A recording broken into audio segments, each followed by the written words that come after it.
Hello everyone, welcome to uranium Guruji. तो आज हम लोग 3 जनवरी से बनने वाले इम्पॉर्टेंट करंट अफेयर को यहाँ पे डिस्कस करेंगे। आज का सेशन काफ़ी इंपॉर्टेंट होगा, तो वीडियो पूरा जरूर देखें और अपना फीडबैक दें कि कैसा लगा आपको। और करंट अफेयर प्लस जीके की तड़का वाली 3 भी हम लोग करेंगे। चलिए स्टार्ट करते हैं आज का सेशन। स्टार्ट करने से पहले अगर थोड़ा सा भी आपको इस कंटेंट से हेल्पफुल होता है तो आप मेरे चैनल को सब्सक्राइब लाइक जरूर करें। चलिए स्टार्ट करते हैं। अब पहला ही क्वेश्चन आप लोग का बहुत इंपॉर्टेंट कि हाल ही में कितने खिलाड़ियों को मेजर ध्यानचंद खेल रत्न पुरस्कार 2024 से सम्मानित करने की घोषणा हुई है। तो इस बार कुल ये 4 खिलाड़ियों को दिया जा रहा है खेल रत्न पुरस्कार। किस किस को? डी गुकेश, हरमनप्रीत सिंह, प्रवीण कुमार और मनु भाकर को। तो आंसर क्या हो जाएगा इसका? डी। कौन देता है इसको? तो युवा मामले और खेल मंत्रालय मिलकर इसको देता है। और इसमें जो डी गुकेश को मिल रहा है ये शतरंज के प्लेयर हैं, हाल ही में वर्ल्ड चैंपियन बने हैं, इसको भी ध्यान रखें। प्रवीण कुमार जो कि पैरा एथलेटिक्स में है ये।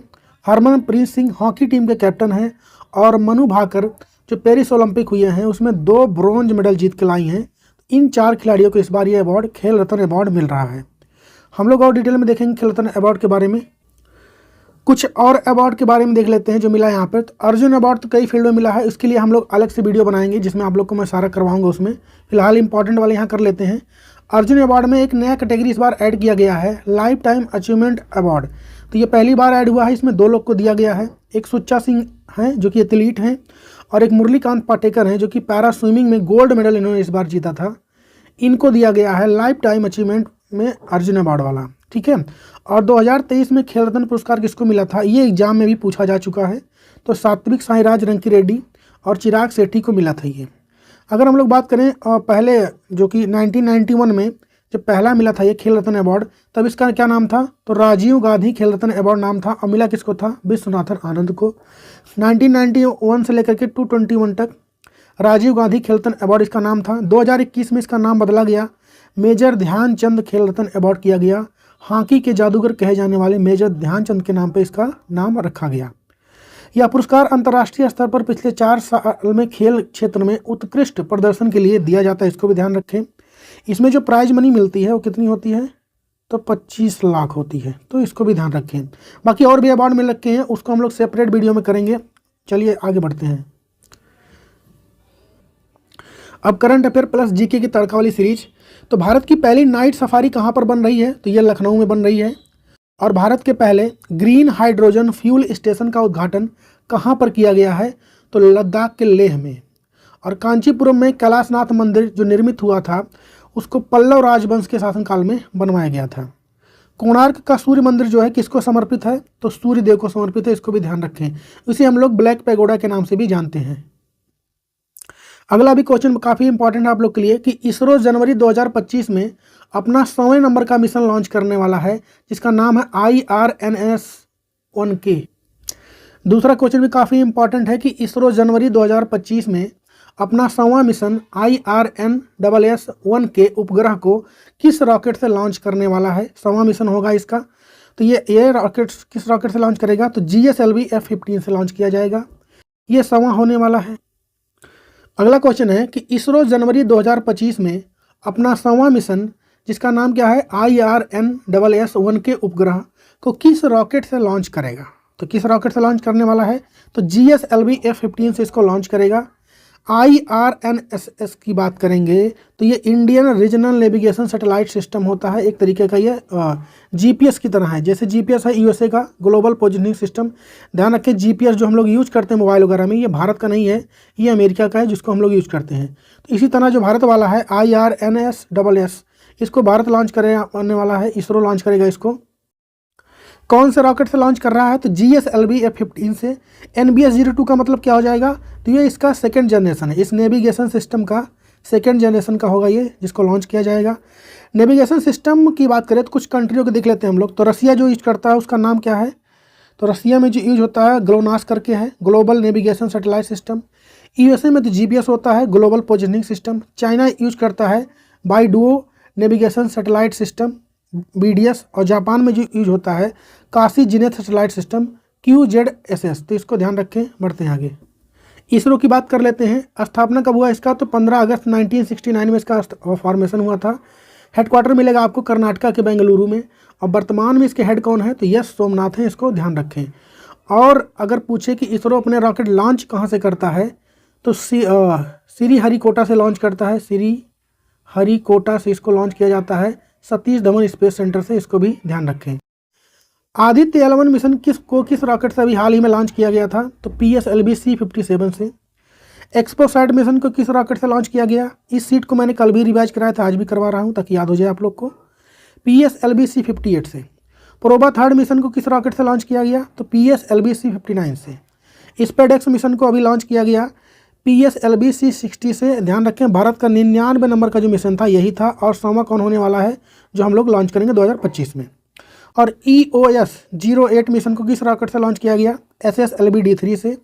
और Polaris don mission space walk के लिए किसने लॉन्च किया था अभी हाल ही में, स्पेस एक्स ने किया था, जो कि एलन मस्क की कंपनी है। इनके फेमस रॉकेट का क्या नाम है, फाल्कन 9। तो ये कुछ बातें हो गई स्पेस और इसरो से रिलेटेड। बढ़ते हैं आगे। भारत का सबसे लंबा सी ब्रिज जिसकी लंबाई 21.8 किलोमीटर है, नाम क्या है उसका, तो अटल सेतु नाम है उसका। जम्मू में भारत की सबसे लंबी रेलवे सुरंग का नाम क्या रखा है, तो उसका नाम है T50, जिसकी लेंथ है 12.77 किलोमीटर। अकबर के दरबार में आने से पहले तानसेन कहाँ पे दरबारी थे, तो रीवा के राजा रामचंद्र के। रीवा कहाँ पे है, तो मध्य प्रदेश में वर्तमान में।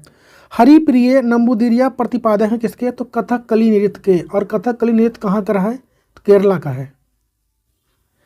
हाल ही में फिडे विश्व बिलिट चैंपियनशिप में आर वैशाली ने कौन सा पदक जीता है, तो इन्होंने जीता है ब्रॉन्ज मेडल। ये भारत की है इसलिए क्वेश्चन इंपॉर्टेंट हो जाएगा।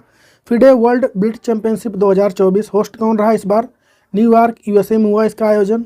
ब्रॉन्ज मेडल जीता है आर वैशाली ने, जो कि भारत की हैं। इसमें गोल्ड कौन जीता, ये महिलाओं वाला टूर्नामेंट था, इसको ध्यान रखें।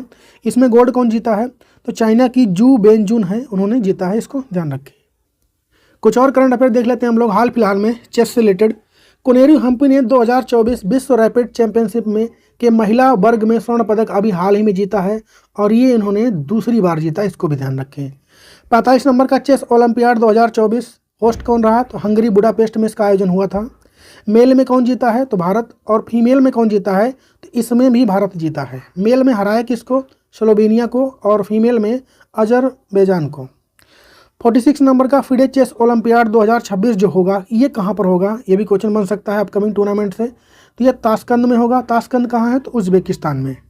चीन के डिंग लिरेन को हराकर सबसे कम उम्र में फिडे शतरंज चैंपियनशिप 2024 का खिताब अभी हाल ही में किसने जीता है, डी गुकेश ने, जो कि चेन्नई से बिलोंग करते हैं। इसको ध्यान रखें आप लोग, काफ़ी इंपॉर्टेंट क्वेश्चन है ये।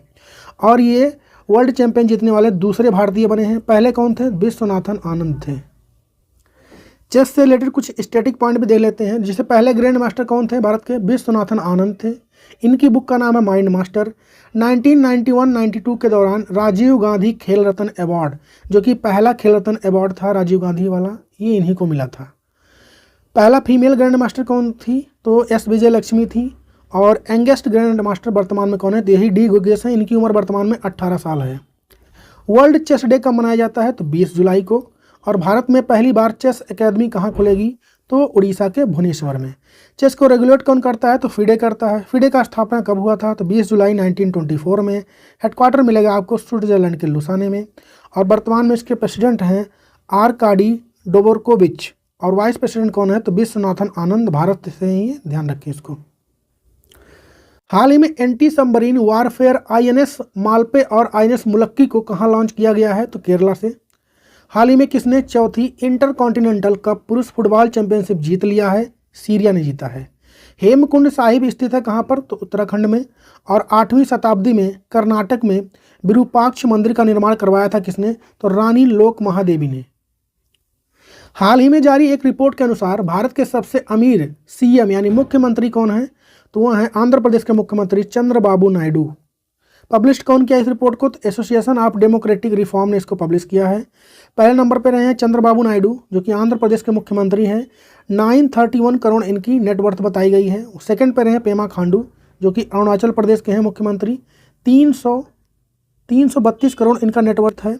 और 3 नंबर पर हैं सिद्धारमैया, जो कि कर्नाटका के मुख्यमंत्री हैं। 51 करोड़ इनका नेटवर्थ बताया गया है।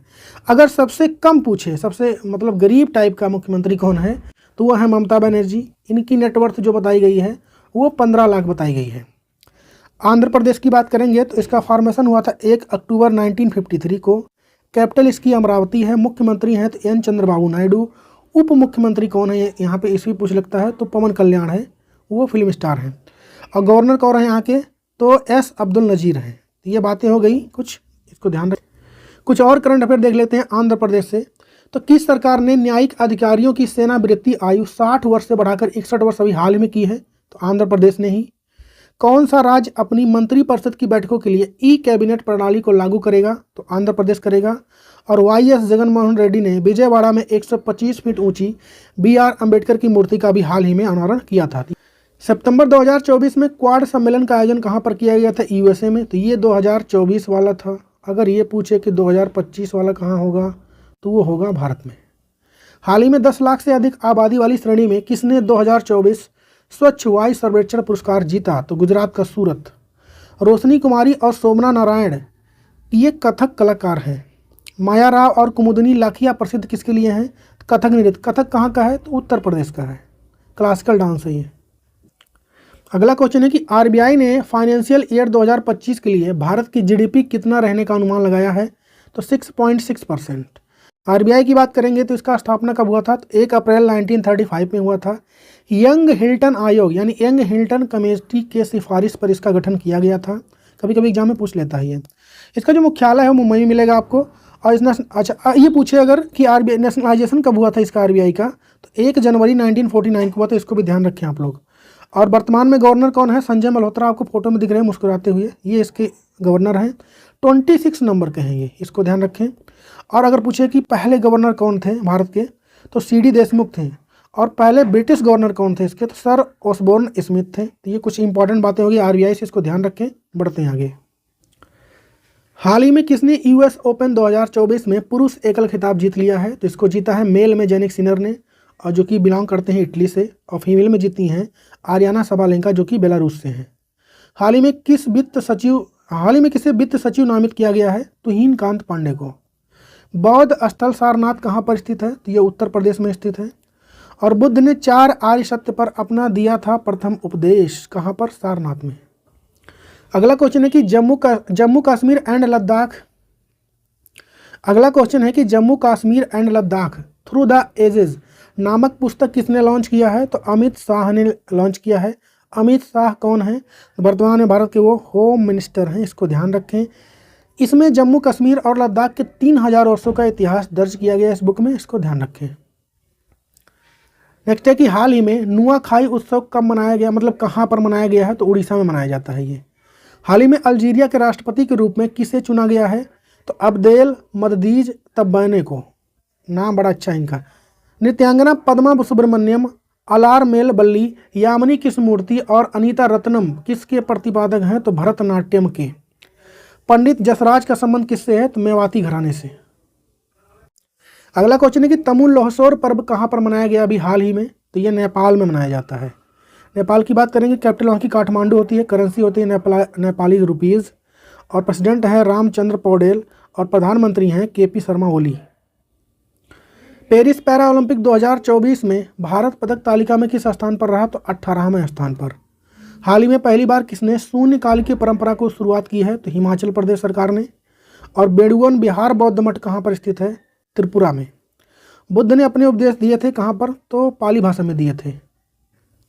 अगला क्वेश्चन है कि हाल ही में राजस्थान सरकार ने कितने नवनिर्मित जिलों और संभागों को समाप्त कर दिया है, तो 9 जिले और 3 संभाग को समाप्त कर दिया गया है। अभी अशोक गहलोत की यहाँ पे सरकार थी, अभी तो BJP की सरकार है, पहले कांग्रेस की थी, अशोक गहलोत थे। तो इन्होंने राजस्थान में 9 जिले और 3 संभाग नए जोड़े थे, अब इसको हटा दिया गया है फिर से। तो अब राजस्थान में कुल 41 जिले और 7 संभाग ही रह गए हैं।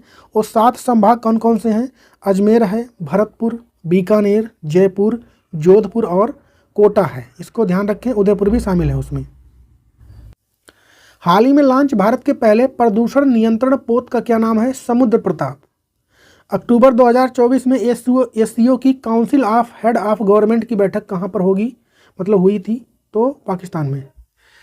नृत्यांगना मीनाक्षी चित्रांजन का संबंध किससे है, तो भरतनाट्यम से है। श्रुति बंदोपाध्याय का संबंध किससे है, तो मणिपुरी नृत्य से। और हाल ही में किस कंपनी को लगातार दूसरे वर्ष भी उत्तम कार्यस्थल का सम्मान मिला है? तो सेल है। सेल की बात करेंगे, स्टील अथॉरिटी ऑफ लिमिटेड हो जाएगा इसका फुल फॉर्म। सेल की बात करें, स्थापना कब हुआ इसका? तो 24 जनवरी 1973 में। हेडक्वार्टर इसका नई दिल्ली में है और वर्तमान में इसके अध्यक्ष यानी प्रेसिडेंट हैं श्री अमरेंद्र प्रकाश। हाल ही में 16वें बहुपक्षीय अभ्यास काकाडू का आयोजन कहाँ पर हुआ है? तो ऑस्ट्रेलिया में। और हाल ही में संयुक्त राष्ट्र की 79वीं महासभा की पहली बार किसे सदस्य देशों में शामिल किया गया है? तो फिलिस्तीन को। और बुद्ध के प्रथम उपदेश को कहा जाता है क्या? तो धम्म चक्र प्रवर्तन। और बुद्ध के जन्म का प्रतीक किसे माना जाता है? तो कमल और सांड को। अगला क्वेश्चन है कि हाल ही में वैश्विक परिवार दिवस कब मनाया गया है? तो यह मनाया गया 1 जनवरी को। और अंतर्राष्ट्रीय परिवार दिवस कब मनाया जाता है? 15 मई को।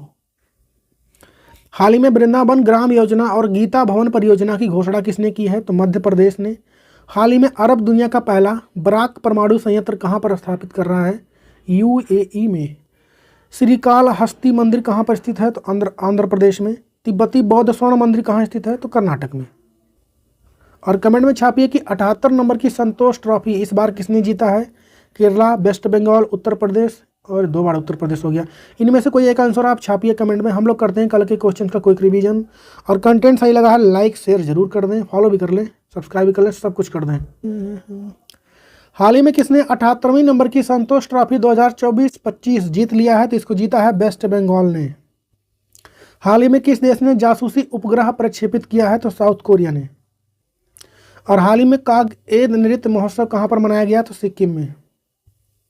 और हाल ही में जलवायु मिशन किसने लॉन्च किया है? तो इसको लॉन्च किया है इंदौर ने। और हाल ही में सैयद किरमानी ने किस नाम से अपनी ऑटोबायोग्राफी को लॉन्च किया है? तो स्टम्प्ड नाम से। और हाल ही में देश का पहला ग्लास ब्रिज कहाँ पर बन रहा है? तो ये बन रहा है तमिलनाडु में। हाल ही में नई दिल्ली सरकार द्वारा शुरू की गई पुजारी ग्रंथि योजना के अंतर्गत पुजारी को हर माह कितने पैसे मिलेंगे? 18,000। ऑस्ट्रेलिया में शतक लगाने वाले यंगेस्ट इंडियन कौन बने हैं? तो नीतीश रेड्डी। और डीबीएस बैंक के नए सीईओ कौन बने हैं? रजत वर्मा। और किस देश के बाल्कन ब्लूज को यूनेस्को द्वारा मान्यता अभी हाल ही में मिला है? तो बोस्निया का है ये। तो यहाँ पर कंप्लीट हो गया आज के डेली करंट अफेयर का सेशन। वीडियो कैसा लगा है कमेंट में बताइए, लाइक करिए, शेयर कीजिए, सब्सक्राइब कीजिए। मिलेंगे कल की वीडियो में, तब तक के लिए जय हिंद।